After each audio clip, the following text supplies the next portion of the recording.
Hello, I'm Beth Joey and welcome back to my YouTube channel. If you're new here, welcome. This is the channel where I paint my face, turn my camera on and talk about books. Now just the other day I ran through some of the books that I read in January, specifically the 7 romances that I read. However, I did read another 6 books, 5 of which were fantasy and 1 was a thriller. I didn't cover them in that original video because there was just a lot to go through. There's 13 books, I can't put them all in one video, so I made a second part, which is this video here. If you want to hear about the other books that I read in January, do go check out the romance section. Also, if you are interested in the stats, that is in the previous video as well. I'm not going to run through them again. So let's just get right into it with the first book that I read in 2022, which was Beasts of Prey by Ayana Gray.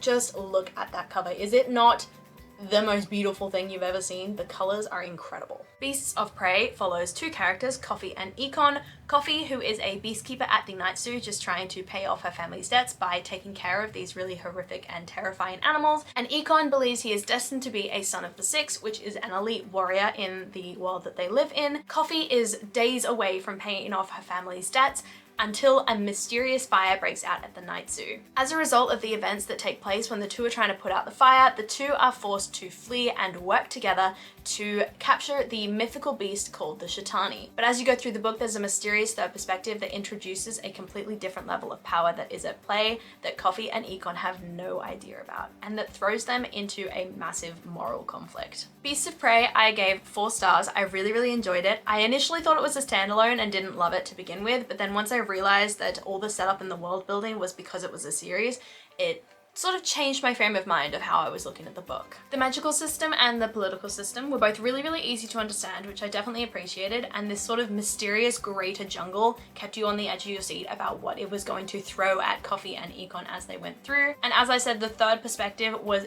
mysterious and kept me questioning who this person could be and how they could relate to the story until it was introduced in this just most intense, like, bombshell of a moment. There were 2 major hang-ups with this book that I had. The first one being that one of the characters dies in the story and they had the most unsatisfying death that I have ever read. And the second thing that I didn't love was that Coffee's mother was actually quite integral to the plot at the beginning of the story in terms of why she was going out to capture this Shitani, but then the implications of Coffee's decisions relating to the Shitani and how that would affect her mother were never explored. But at the end of the day, I still really love the book. I've got the date for the second one in my diary that I'm looking out for, so yeah, I can't wait to continue with the series. Next up is the only thriller that I read in January, and that is One by One by Ruth Ware, which was a really interesting sort of social media involved thriller. One by One follows the shareholders and directors of the music app called Snoop, which essentially allows you to snoop on what anyone anywhere in the world is listening to at any point in time. They go on a make or break retreat to Saint Antoine, where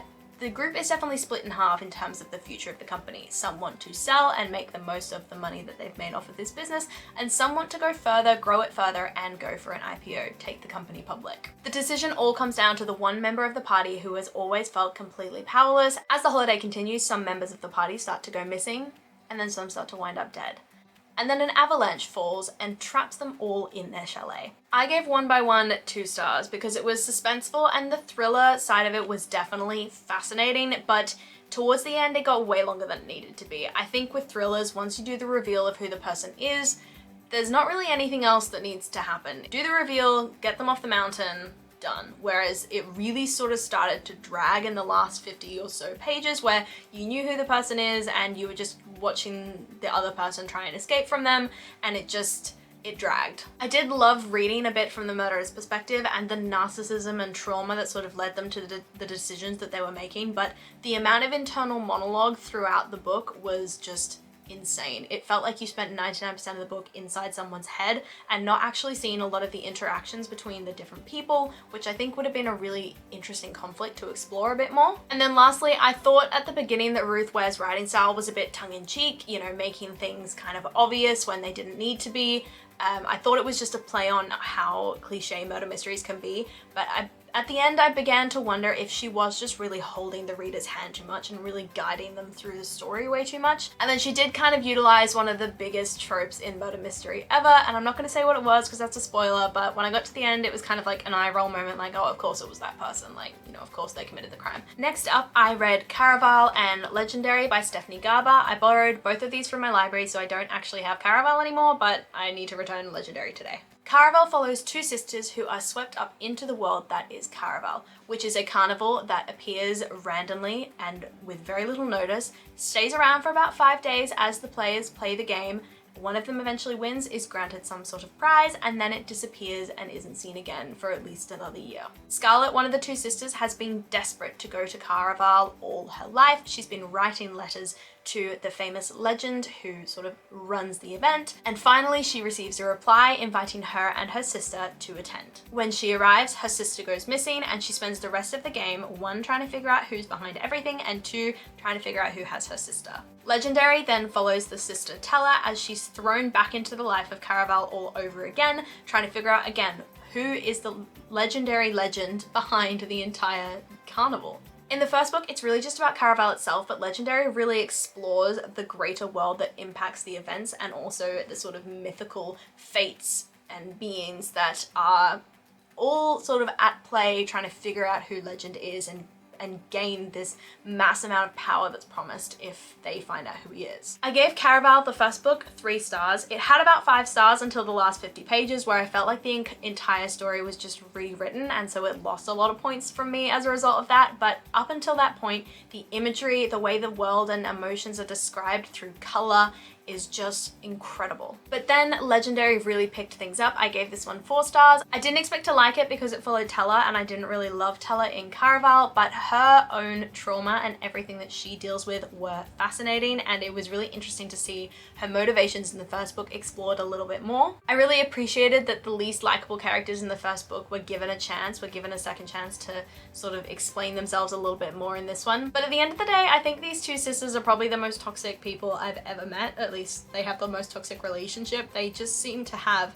an insane penchant for lying to each other. Next up, I read The Coldest Touch by Isabel Sterling, which again was another really disappointing book for January. The Coldest Touch follows Elise, who is forced to see and experience the death of every person that she touches. Given the amount of trauma and pain that she's experienced as a result of this, and the fact that she's not able to have any human connection with anyone, she is desperate to get rid of this gift, and that's when she meets Claire. Claire is a vampire that's tasked with helping Elise come to terms and master this gift so that she can introduce her to this sort of governing body called the Veil, which governs like paranormal creatures. Elise obviously initially very hesitant to work with Claire, to work with this vampire, until she sees the murder of a teacher and is determined to stop it from happening. As I said, this was one of my most disappointing books for the month. It only got 1 star, and whilst I can really appreciate how it dealt with love and loss and tragedy and death, it was just really cliche. Another thing that I didn't love about this book was that Elise's coming into power storyline was almost completely glossed over. You didn't get that sort of training montage that I love to get in these sorts of fantasy books. I appreciate the high school drama and the melodrama and the nostalgia and everything like that that comes with a book in this setting,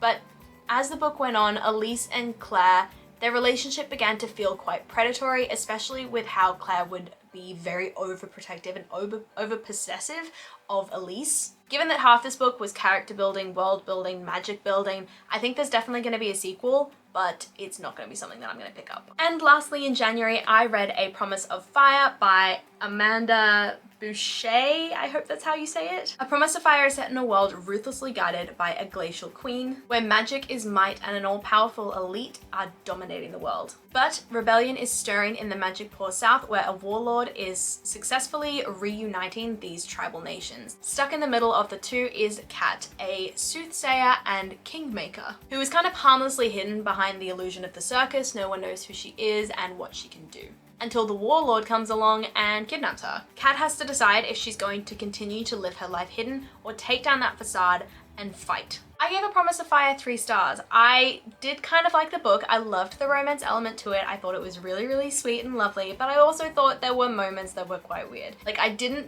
really love the fact that the romance started with a kidnapping. There were also elements of the forced proximity side of things that felt really wrong, like the fact that he literally kept her tied to him with a rope. But as the trust began to build and the walls came down, the romance really blossomed and I began to love it a lot more, and the magic system was really fascinating to learn more about as I went through. So those are all of the books, if you've watched my first video as well, that I read in the month of January. There are definitely some amazing ones, some 5 stars that I loved. I think my 2 most disappointing books of the year were both in January. I think going forward, I'm going to change up how I do these a little bit. I'm going to do a wrap-up video every 5 books or so, rather than waiting until the end of the month and having another situation like this where it's like 13 books and I have to split it into 2 videos and I end up forgetting a lot about the first few books of the month. Let me know what your thoughts are on that particular idea. Also, let me know what you thought of any of these books, if you've read any of them, if you've loved, if you've hated them.